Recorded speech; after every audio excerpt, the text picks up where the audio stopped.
Hello everyone, welcome back to Aditi react 02। आप सभी से रिक्वेस्ट है वीडियो को फुल वॉच करने के बाद ही अपना ओपिनियन दीजिएगा। थंबनेल और टाइटल देखकर समझ होंगे कि मैं किस पर्सन के लिए बात करने वाली हूँ। बिना टाइम वेस्ट के चलिए वीडियो शुरू करते हैं। डिटेल में हम बात करते हैं। आज की वीडियो में फिर से मैं डांसर दीदी के बारे में बात करने वाली हूँ। डांसर दीदी और डांसर भैया के बारे में बात करने वाली हूँ। डांसर दीदी का मैं एक सॉन्ग सुन रही थी, मुझे काफ़ी ज़्यादा पसंद आया। इस सॉन्ग के ऊपर मैं अपना रिव्यू देना चाहूँगी। डांसर भैया के साथ ही था कि वो गाने का लिरिक्स था कि मेरे भैया भरवाएंगे तुझसे पानी के मटके। ठीक है, तो भैया के नाम पे डांसर दीदी ने डांसर भैया को भैया नहीं बोला। ठीक है, भैया जो है सामने खड़ा था और जब बोला गया कि मेरे भैया तो भरवाएंगे तुझसे पानी के मटके। ठीक है, तो फिर डांसर भैया का भी लिरिक्स आता है कि जा अरे जा रे जा तेरे भैया तो हम चाहे तो दर दर भटके। ठीक है, तो इसी सॉन्ग के ऊपर मैं अपना ओपिनियन रखने वाली हूँ। वैसे तो दोनों की जोड़ी लाजवाब तो लगती है और बहुत सारे लोगों को मेरी ओपिनियन से बहुत ज़्यादा जलन होती है। मुझे समझ में नहीं आता कि क्यों जलन होती है। भाई, आप अपना थॉट रखो ना, हम अपना थॉट रखते हैं। हम ज़रूरी नहीं कि आप जिसको पसंद कर रहे हो मैं भी उसी को पसंद करूं, जिसको मैं पसंद कर रही हूँ उसको आप भी पसंद करो, या मेरा थॉट आपके थॉट से 100% मैच हो, या आपका आपने जो बोला ओपिनियन वो ओपिनियन से मैं सेटिस्फाई हूँ। ज़रूरी नहीं है ना, हर किसी का अपना अपना ओपिनियन होती है, हर किसी का अपना अपना थॉट होता है, हर किसी का अपना अपना पसंद होता है। और मैं डांसर दीदी को मैं सपोर्ट करती हूँ, मैं पसंद करती हूँ, क्योंकि मैं उस बच्ची को सही बताऊँ ना, अगर मैं मुझसे रियल में पूछा जाए ना, तो मैं डांसर दीदी को मैं इसलिए सपोर्ट करती हूँ कि मैं देखी हूँ कि वो किस बैकग्राउंड से, किस फैमिली से उठकर यहाँ तक पहुँची है। ये छोटी सी बच्ची, जहाँ पर बच्चे को खाने खेलने की उम्र होती है, वहाँ पे वो बच्ची रिस्पॉन्सिबिलिटी निभाने की कोशिश कर रही है। अपने माँ बाप के सपनों को साकार करने में वो अपना 101% योगदान दे रही है, छोटी सी उम्र से। डांसर दीदी का ओल्ड वीडियो मैंने देखा, कितनी छोटी सी है, इतनी छोटी सी उम्र से, जहाँ पे बच्चे को कुछ भी नहीं आता पता होता, वहां से वो मेहनत कर रही है। मगर मेहनत तो कर रही है, मगर मेहनत का फल नहीं मिला उस बच्ची को। मुझे इसी वजह से बहुत ज़्यादा तकलीफ होती है और मैं दिल से डांसर दीदी को मैं सपोर्ट करती हूँ और मैं चाहती हूँ कि डांसर दीदी को बहुत जल्द, जल्द से जल्द डांसर दीदी को अपना घर हो, क्योंकि डांसर दीदी के साथ चीट तो हुई है भाई। ये जो इकबाल खान चीट किया, इकबाल खान ने तो किया ही किया है, इकबाल खान से पहले भी डांसर दीदी के साथ चीट हुआ है। ठीक है, आप सबके सामने है, नहीं तो आप खुद कॉमन सेंस लगाओ ना।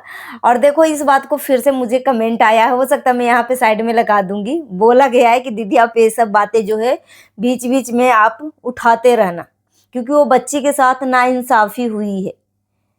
ठीक है, तो मुझसे फिर से पूछा गया कि दीदी कॉमन सेंस लगाने वाली बात है कि अगर डांसर दीदी को अपनी कोई फैमिली मान रही थी तो क्या प्रॉब्लम था। डांसर दीदी का मतलब 8 लाख प्लस फॉलोवर्स हो चुके हैं इंस्टाग्राम पे, सॉरी इंस्टाग्राम पे नहीं, फेसबुक पे, जो मेन आईडी है डांसर दीदी का। मतलब एक भी आईडी, मतलब कोई मतलब अगर 5-6 आईडी है, 5-6 आईडी में एक आईडी पे कोई इश्यूज आ सकते हैं, मगर जब एक आईडी पे इंसान धोखा खाता है ना, तो दूसरा आईडी पे वो गलती दोबारा से नहीं करता।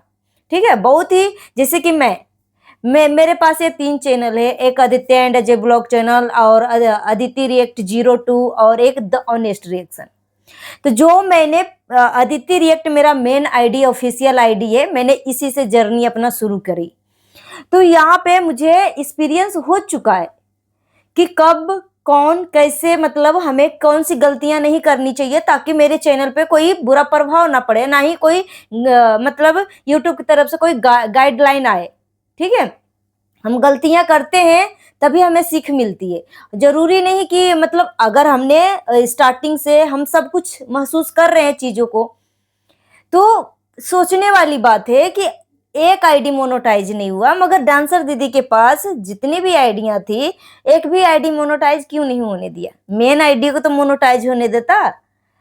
तो कॉमन सी बात है, डर होगा सामने वाले पर्सन को कि अगर मेरा मतलब उसकी आईडी मोनेटाइज हो जाएगा तो वो बच्ची जो है मेरे चैनल पे 101% वर्क कर रही है, मेरे को साथ दे रही है, मेरा सपोर्ट कर रही है। अगर रात को 2 बजे मैं उसको वीडियो के लिए बुलाता हूँ, उसको मेकअप करता हूँ, तो रात को 2 बजे तक वो बच्ची जाग जाग के काम कर रही है। और अगर उसका चैनल मोनेटाइज हो जाएगा, उसके चैनल पे डॉलर छपने लगेंगे और वो अपनी आंखों से डॉलर देखेगी, तो वो हर किसी का नॉर्मल सी कॉमन सी बात है। अगर पैसे आ रहे हैं भाई, तो लगेगा ही लगेगा कि मैं दूसरे के चैनल पे क्यों मैं फ्री में काम करूँ भाई। जब हमारे अपने चैनल पे आ रहे हैं मुझे पैसे, तो हम दूसरे के चैनल पे तो काम करेंगे ही करेंगे, मगर दूसरे के चैनल के साथ साथ हम अपने चैनल पे भी 101% पूरा फोकस करेंगे। ठीक है, तो यहाँ पे धोखाधड़ी तो हुई है। ठीक है, और डांसर भैया के जो मैनेजर है बोलता है कि डांसर दीदी की फैमिली हमारी फैमिली है, और एक वीडियो भी बना के बोला था कि अब डांसर दीदी का चैनल जो है, जो मामा का चैनल था, वो मोनेटाइज हो गया था। सोचो, कॉमन से बात, मतलब कॉमन सेंस लगाने वाली बात है। जो आईडी मामा खुद से बनाया, खुद से मेहनत किया, वो आईडी जो है, सोचो डांसर दीदी का जिस आईडी पे वीडियो पड़ जाती है ना, पब्लिक उस आईडी को वायरल कर देती है। एक कड़वी सत्य है, जहां तक मैंने देखा है। तो डांसर दीदी का मामा जो है, डांसर दीदी का ही वीडियो को उठाकर अपने चैनल पे डालता था, थोड़ी बहुत एडिट उडिट करके। सेम टू सेम नहीं डालना होता है, थोड़ी बहुत एडिट करके। ठीक है, फिर वो चैनल हो गया मोनेटाइज। अब कॉमन सी बात है, कॉमन मतलब सोचने वाली बात है कि जो मतलब आईडी जो है इन सबके नजरों से दूर था, नजरों से तो दूर नहीं था, इन सबके हाथ में नहीं था। चुटकियों में क्राइटेरिया पूरा होते ही फेसबुक का चैनल मोनेटाइज हुआ। मोनेटाइज होने के बाद जो मैनेजर भाई है, वो जो है मामा को मैनिपुलेट किया और बोला कि भाई दे दो डांसर दीदी को ये आईडी। ठीक है, मगर सवाल तो यही उठ रहा है ना, अगर मामा मेहनत कर रहा है भाई, वो भी तो इंसान है, वो कौन सा एकदम कहीं का क्या बोलते हैं अंबानी आ गया क्या? वो भी तो गरीब ही है, वो भी तो अपनी बीवी बच्चे को पालने के लिए काम पे जाता होगा, कुछ एक्स्ट्रा टाइम बचता होगा, निकलता होगा, तो उसमें थोड़ी सी सोशल मीडिया को दे देता होगा। सोचने वाली बात है। तो अगर वो फैमिली अपनी थी भाई, तो उस बच्ची के साथ क्यों मजाक किया गया, क्यों मतलब चीट की गई? क्या मैं गलत बोल रही हूँ? देखो भाई, मैं ऑडियंस के लिए काम कर रही हूँ और मैं तो ऑडियंस का पूरा रिस्पेक्ट करती हूँ, और मेरा फर्ज है कि जो सोशल मीडिया पे दिख रही है उस चीज पे भी मैं बात करूं। ठीक है, अब जैसे देख लो, अभी फिलहाल ये जो बुली आंटी हैं, बुली सिंह की दुनिया, वो एक गरीब लड़की के बारे में आकर मतलब फेसबुक पे मतलब अजीबोगरीब उलझुल बातें बोलने लगी कि गरीब लड़की मैके में चटाई पे सोती है, उसको मैके में शैम्पू लगाने, बाल धोने की शैम्पू भी नहीं मिलता है, जो मैके में कुआं और नल का पानी पिया है, ससुराल में फ्रिज और आरओ का पानी का डिमांड होता है, जो लड़की चटाई पे सोई है, ससुराल में गद्दा और एसी का डिमांड हो रहा है, जो लड़की को बाल धोने की शैम्पू तक नहीं मिलती थी, वो लड़की ब्यूटी पार्लर में जाके हेयर वॉश करवा रही है, हेयर स्पा करवा रही है, जो मतलब अपने आप को सुंदर दिखाने के लिए ब्यूटी पार्लर में जाके ब्लीच करवा रही, ऐसी ऐसी उठपुटांग हरकतें बोली थी। और आज फिर से इसी टॉपिक पे जब इनको लगा कि कुछ ज़्यादा ही मेरा बदनामी हो रही है, कुछ ज़्यादा ही मुझे लताड़ा जा रहा है, ट्रोलिंग हो गई, तो फिर से आई हैं बुली आंटी जी अपना सफाई देने के लिए कि ये मैं क्षत्रिय हूँ, मैं राजपूत हूँ। भाई, आप राजपूत हो तो अपनी जगह पे राजपूत हो, और आप कहीं की कौन सी अमीर हो, आप सबसे गरीब और गिरे किस्म की हो। ठीक है, और हम क्षत्रिय हैं, हम जुबान जो दे देते हैं तो वो हो जाता है। मेरी जो बिन ब्याही बहू मेरी घर में थी, वो आज भी मेरी बहू है, कल भी मेरी बहू रहेगी, हमेशा मेरी बहू रहेगी। ठीक है, और अब भी हम 2 साल बाद अपने बेटे का शादी करेंगे, पहले हम बड़ा बेटा का शादी करेंगे, उसके बाद हम छोटे वाले को करेंगे। तो भाई, जब 2 साल बाद शादी करोगे तो उस लड़की को किस हैसियत से बोलते हैं कि एक जवान लड़का लड़की एक साथ मतलब एक घर में मतलब क्या, मतलब समाज को आईना दिखाया जा रहा है भाई। मतलब इस उम्र में आकर और बैकग्राउंड से पीछे से ये जो बुली आंटी है उनकी ननद की आवाज आती है कि ऐसी लड़कियों को तो अनाथ आश्रम में कर देना चाहिए, ऐसी लड़कियों को। तो जो ननद साहिबा है बुली आंटी का, उनको मैं बोलना चाहूंगी कि अपनी बारी का इंतजार करो, आप पक्का जाओगे अनाथ आश्रम। ठीक है, आप पक्का जाओगे। बहुत लंबी लंबी कैंची की तरह जवान जो चल रही है ना। और बुली आंटी हमेशा प्रवचन बहुत ही बड़े बड़े देते हैं और संस्कारवान प्रवचन देते हैं। तो इस बार की बातों में किस तरीके से मतलब गड़बड़ आ गया। दूसरे के बहू बेटियों को बहुत कुछ बोल जाती थी, ठीक है, कि दूसरे की बहू बेटियां ऐसी है, और जब इनके ऊपर उंगलियां उठाई जाती थी कि आप क्यों बोल रही हैं, तो भाई ये तो सोशल मीडिया पे है, हम सोशल मीडिया पे है तो हम अपना हक है, हमारा हक है, हम तो बोलेंगे, किसी के घर में थोड़ी ना घुस के हम बोलने गए। तो इसी तरीके से बुली आंटी जी, जिस तरीके से आपका पूरा हक था ना कंट्रोवर्सी करने में और दूसरे की बातों में बोलने में, इसी तरीके से आपने जो विवाद छेड़ा है, जिस तरीके से उस उटपुटांग और एक गरीब का मजाक उड़ाया है, मुझे लग रहा महागरीब तो आप दिख रही हैं। इतना भी आप अमीर नहीं है, महागरीब आप हैं। एक तो जरूरी नहीं है कि धन दौलत से ही अमीर हो, कोई दिल का भी अमीर होता है ना, वो जो दिल का साफ और मतलब सबके बारे में अच्छा सोचता है ना, वो सबसे ज्यादा अमीर होता है। मगर आप तो ठहरी एकदम गरीब से भी गरीब। और किसको आजकल के शैम्पू नहीं मिलता है, जो फुटपाथ पे सोती है, वो भी मतलब चौकी उकी पे सोती है, चटाई पे आजकल कौन सोता है। हेयर वॉश भी ये सब जो है शैम्पू से ही करते, जो फुटपाथ पे रहते हैं। फुटपाथ पे रहने वाले भी ठीक ठाक आजकल के समय में खाना खा लेते। तो किसको ऐसा टोंट मारा है क्या? गरीब होना पाप है क्या? गरीब कोई पैदा होता है क्या? मतलब क्या बोलना चाह रही थी? गरीब गरीब होना क्या पाप है? गरीब पैदा होना क्या पाप है? तो मैं अपनी बहू के लिए नहीं बोलने के लिए आई, सभी लोग डॉलर के लिए मेरे ऊपर बात करने लगी। और उसके बाद बुली आंटी बोलती है, इससे पहले जब मैंने रोने धोने वाला वीडियो डाला था, इसके ऊपर तो आप सबका नजर नहीं गया, और इस पे कैसे चला गया? यानी आपको सिंपैथी कार्ड खेलना था, सिंपैथी कार्ड खेलना। और आंटी जी एक चीज और जिक्र करी थी कि नाली का कीड़े को नाली के कीड़े में ही रहने दो। यहाँ पे मैं आंटी को बोलना चाहूंगी, बिल्कुल सही बोला, नाली को कीड़ों के नाली के कीड़े में ही रहने दो। नहीं तो अगर वो कीड़ा गलत जगह पे काट लिया ना, तो फिर यमराज भी दूर नहीं है, जल्दी आ जाएंगे ले जाने के लिए। ठीक है, तो बहू को बहू रहने दो, सास को सास रहने दो, और गरीब लोगों के मजाक मत उड़ाओ। ठीक है, और क्षत्रिय क्षत्रिय है तो क्या हो गया? क्या हो गया? इतनी बहियात बातें करती हैं, इतनी नीच बातें करती हैं और क्षत्रिय बोलती हैं। सोचो, कैमरे के सामने आपको इस तरीके से मतलब जातिवाद फैला रही हैं, इस तरीके से अपने आप को वो कर रही हैं, तो क्षत्रिय में कौन बोला जाता है? अपना जवान का भी तो पक्का रहो। इससे पहले तो आप बोल रही थी कि नाली का कीड़ा है ना, मतलब समझ रही हो ना, मैं उठा के ऐसा पटकूंगी कि याद रखोगी, इसलिए नाली का कीड़ा नाली के कीड़े में ही रहो, इस तरीके की बात कर रही थी। छतरी हो तो अपना जवान पे भी तो लगाम लगाकर बात करो, अपनी जवान को तो पक्की रहो।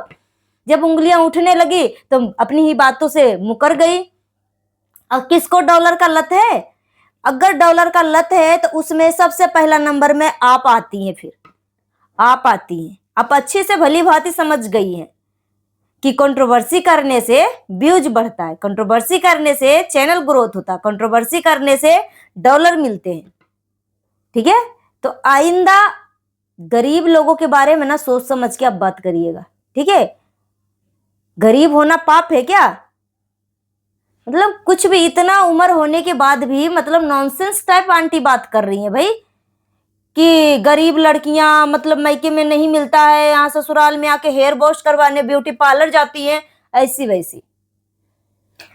तो यहाँ पे देखो सोशल मीडिया पे बातें आई भाई, तो बिंदास होके पब्लिक पूरा समर्थन किया, जिसको जो अच्छा लगा बुरा लगा अपनी अपनी ओपिनियन अपनी अपनी थॉट रखा। इसी तरीके से डांसर दीदी के बारे में जो भी कुछ भी मैं देखूंगी उसके ऊपर मैं बात करूंगी। बाकी जिसको मिर्ची लगना मिर्ची लगे, और जो सवाल क्वेश्चन मार्क बन के रहा है मैं हमेशा उठाऊंगी कि उस बच्चे के साथ क्यों चीट की गई। वो सीधी थी इस वजह से, उसकी फैमिली ज्यादा पढ़ी लिखी नहीं थी उसके वजह से, किसके वजह से? जितना मुझे तो लग रहा है कि सबसे ज्यादा अगर देखा जाए तो सबसे ज्यादा जरूरत जो है डांसर दीदी का था। बाकी सभी का बैकग्राउंड काफी ज्यादा स्ट्रांग है और काफी ज्यादा पहनावा ओढ़ावा हर तरीके से परिपूर्ण है, मगर डांसर दीदी अपनी हालात बदलने की कोशिश की, मगर डांसर दीदी को फायदा उठाकर कोई और हालात बदल लिया। उसकी कमाई को मारा गया है, इसमें कोई दोहरा राय नहीं है। नहीं तो कॉमन सी बात है, मिलियन तक फॉलोवर्स जम चुका है, फेसबुक अकाउंट क्यों नहीं मोनेटाइज हुआ?